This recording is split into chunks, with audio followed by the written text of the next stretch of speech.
Njeriu është krijesa e cila mëson deri në vdekje. Veçanërisht janë tri forma, janë tri mënyra nëpërmjet cilave njeriu mëson sa të është gjallë. Mënyra e parë është mënyra e shkollimit, studimit, meditimit, soditjes, leximit. Sigurisht kjo është ndër format më fisnike të mësimit dhe avancimit të njeriu.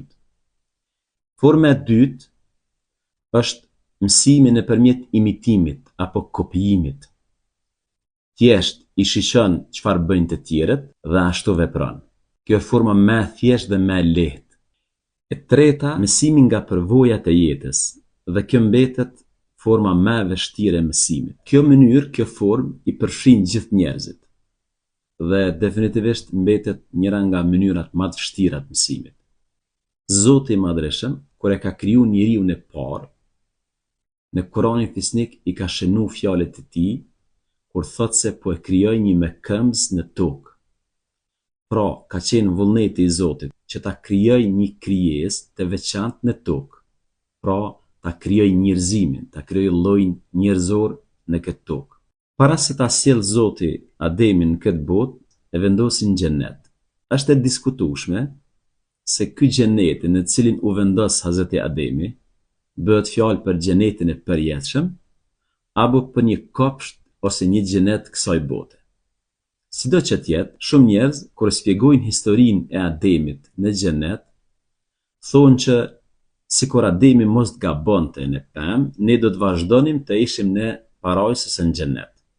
Ndërkaq, këta njerëz e harrojnë faktin fillestar, që Zoti i Madhreshëm ende pa kriju njeriun, thot, po e krijoj një mëkëmbës në tokë. Pra, vullneti i Zotit që nga fillimi është që njeriu të vijë në këtë botë. Atëherë, pse Ademi para se të vijë në botë duhet kaloj ka xheneti, sepse Ademit i duhet një përvojë mbas së cilës do të mësoj shumë dhe mbas së cilës do të sillet edhe në këtë botë. Pra, futja e tij në parajs ishte një stërvitje, ishte një përvojë se si Ademi a.s. duhet ta trajtoj mëkatin, duhet ta trajtoj vetveten e tij, mënyrën se si do ta trajtoj Zotin e Madhreshëm, si do të sillet me djallin, me armikun e përbetuar të njeriut.